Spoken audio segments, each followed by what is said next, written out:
Hi, I'm Dr. Pooja Agarwal. I am a cognitive scientist. I've been conducting research with how students learn for about 15 years. And I'm excited to share that research with you at EDUtech.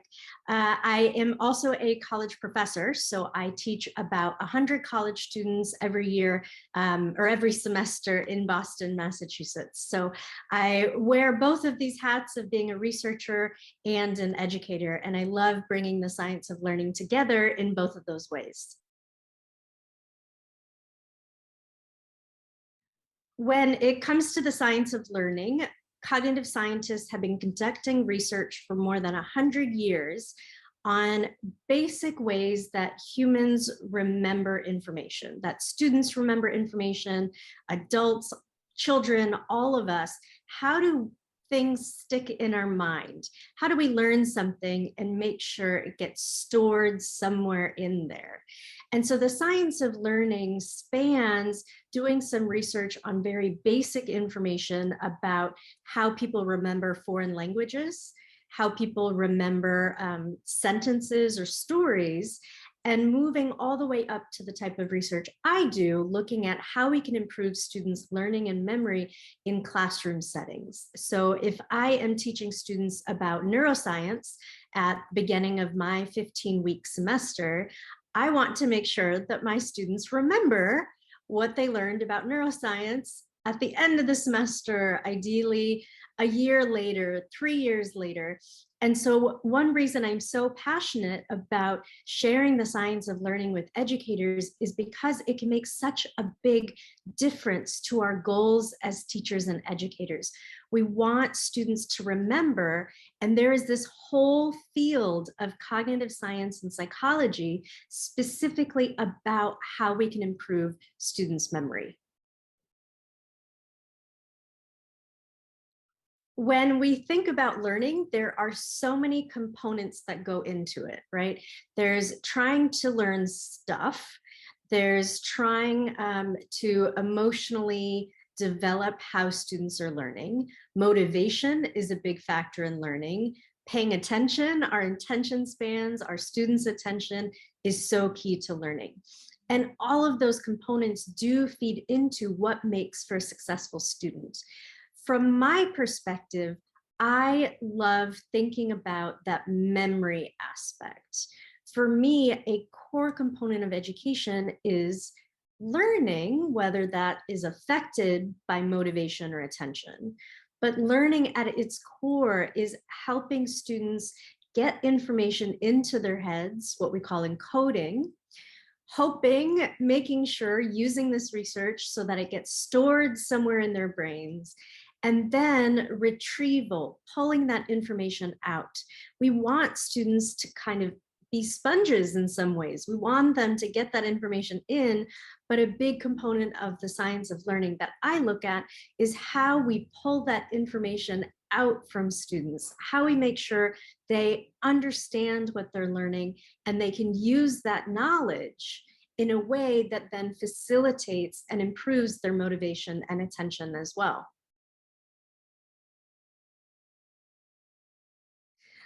Thank you for asking about retrieval practice. It is something so core to this research that my colleagues and I conduct. And in terms of how students learn, how they remember, they get information in, we hope it gets stored, and then we really want to make sure they use it. And one thing that can be a challenge is as educators, we all might focus on this first stage of learning, of encoding, of getting information into students' heads, lectures, textbook readings, homework. That's getting information into students' heads, which is so important. But we know from 100 years of research that retrieval, when you go to retrieve something and bring it back to you, that retrieval, going out there, pulling information out, practicing what you know, improves and boosts learning. We can't just focus on that first stage of encoding. We have to focus on this stage of retrieval. So one example is if you think back to a core concept in biology that maybe you teach or maybe you remembered in class. If you take a second and think about any topic. Maybe you learned about mitosis, for example, of cell reproduction. And retrieval is trying to remember back, what do I know about mitosis? How does it relate to everyday life? What are two things that might be connected concepts to mitosis? Now, we engage in this retrieval practice in everyday life. We talk to friends and family about what happened last weekend. That's retrieving, remembering, traveling back mentally and pulling that information out. When we talk with friends about the book we just read or the last movie we saw, that's also all retrieval practice. And we know from everyday life, telling those stories, sharing those memories strengthens those memories as well. So I love to travel and I love to tell people about my travels. And when I do that, it strengthens the memory of that experience for me. But when students walk into the classroom, if they're in an educational setting, we don't do that anymore. We tend to not have students mentally travel back and retrieve. We might teach something and then we move on. And then we teach something and then we move on. And that's all we ever cover. One way we can engage students in retrieval practice is to simply ask them, write down everything you can remember about a certain topic. So in my case, I'll ask students, write down everything you can remember about neuroscience from last week or 3 weeks ago, or write down everything you can remember about mitosis. Those are examples of how you as the educator can use it. Other prompts we can use in our classroom, whether it's in person or it's remote learning.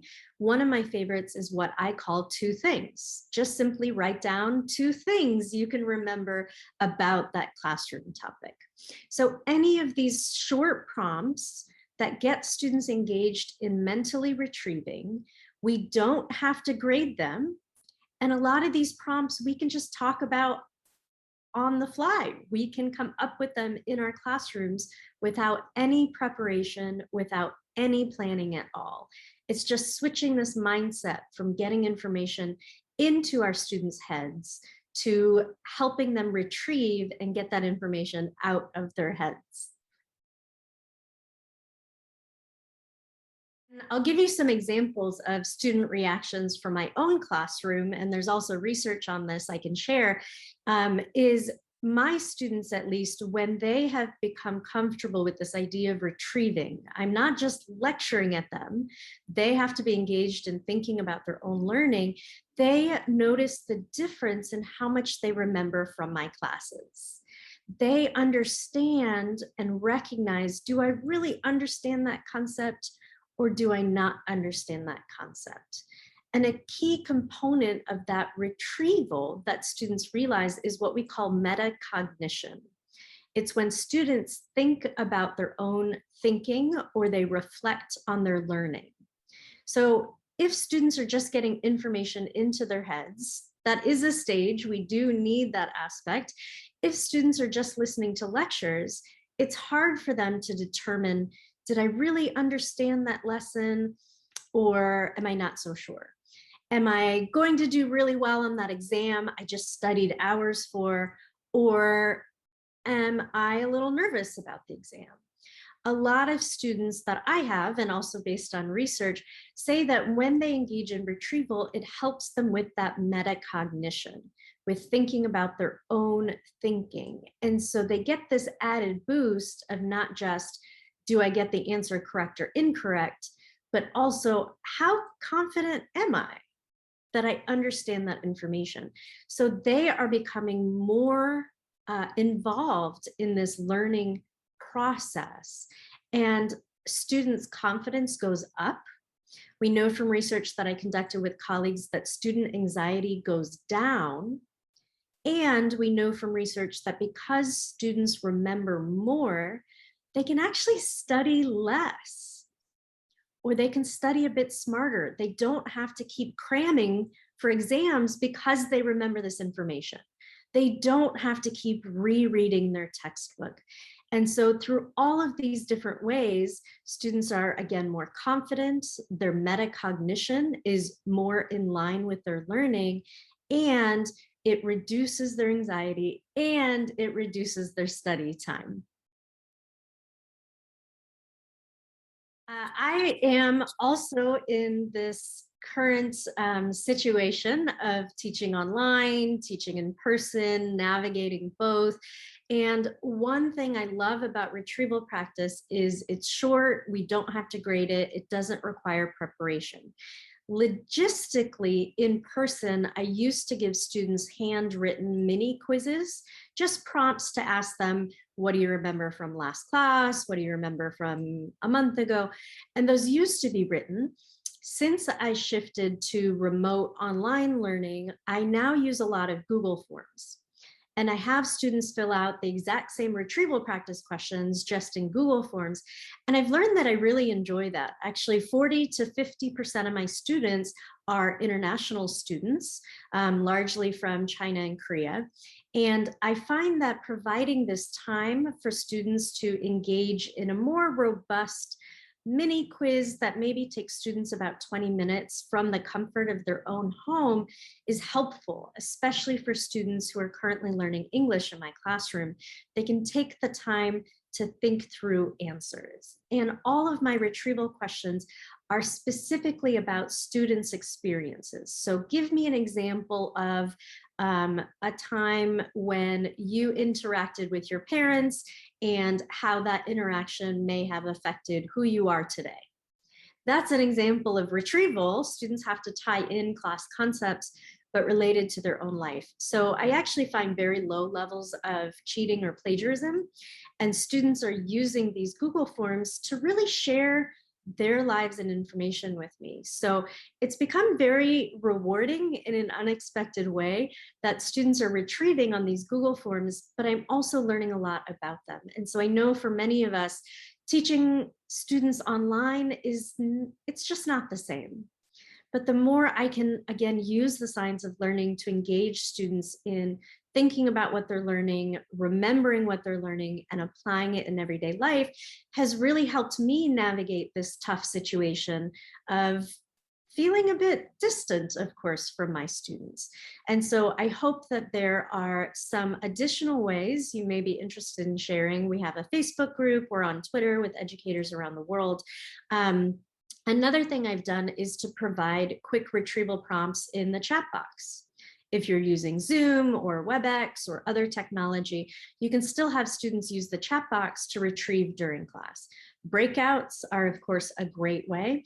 I've been using Google Slides a lot, so students have to collaboratively fill out Google Slides in the breakouts to help keep them on task, and then we can come back as a class and discuss. So I have altered, of course, my in-person teaching to online, but I still feel that engaging students in retrieval doesn't take revamping at all, isn't harder suddenly now that it's remote versus in person.